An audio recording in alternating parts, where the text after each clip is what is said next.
Good day everyone, I'm Almarie Jean Armejo and I'm discussing about computer software and software design problems. Computer software is like a set of instructions for computers, telling them what to do.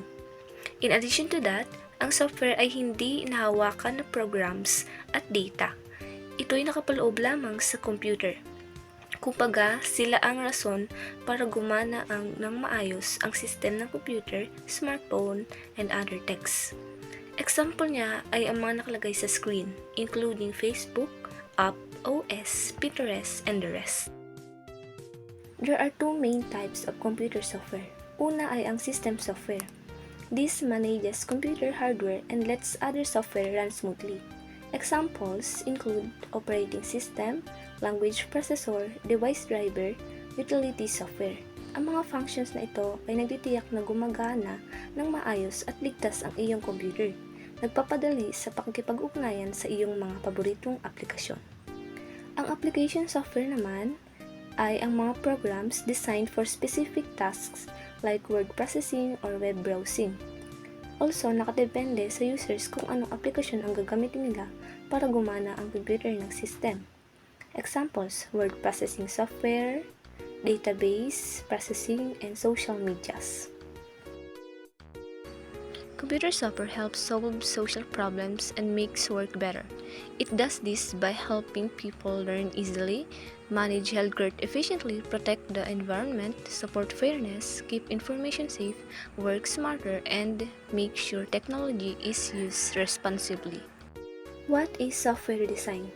Ang software design ay naglalaman ng mga pagpaplano kung paano gumagana ang isang sistema ng software, kabilang ang kanyang structure, mga parts, at kung paano sila magtutulungan. Ito ang proseso ng pagbuo ng isang blueprint o plano para sa pagdevelop ng isang software, kung saan sinusuri at itinutukoy ang mga kinakailangang bahagi at kung paano ito mag-interact sa isa't isa. Ang layunin ng software design ay tiyakin na ang sistema ng software ay magiging epektibo, maaasahan at madaling gamitin para sa mga gumagamit nito.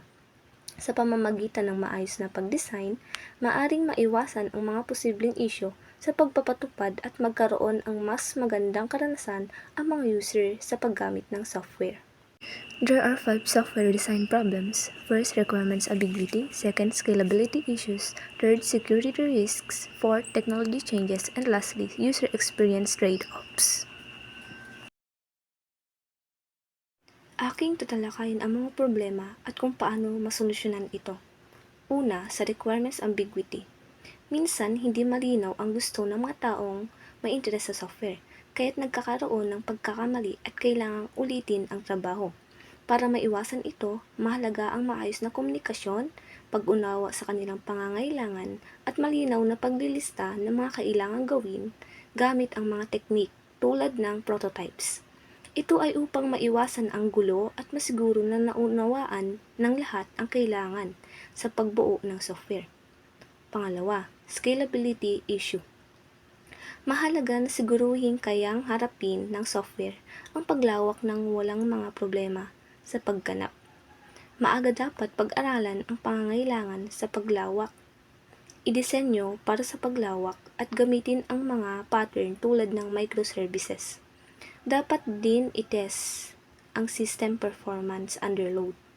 Ito ay upang pagsusubok kung gaano kakayanin ng sistema na gumana kahit na maraming gumagamit o maraming gawain ang ipinapagawa. Ito'y mahalaga para siguruhing magiging maayos pa rin ang system performance. Pangatlo, security risks. Ang pagbabaliwala sa seguridad ay maaaring magdulot ng data breaches kung saan nilalabag ang data at mga attacks katulad ng phishing at crackers.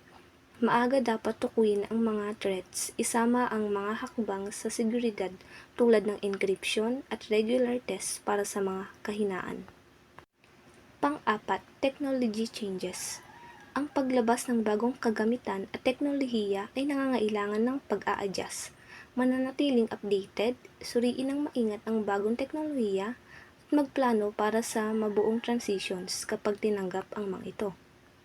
At ang huli, user experience trade-offs. Pagbabalanse ng kasiyahan ng mga users sa iba't ibang mga preferences ay maaring challenging. Unawain ang mga pangangailangan ng mga users, bigyang priority ang user-friendly na disenyo, at kolektahin ang feedback sa pamamagitan ng mga survey o pagsusuri upang mapabuti ang karanasan ng mga gumagamit.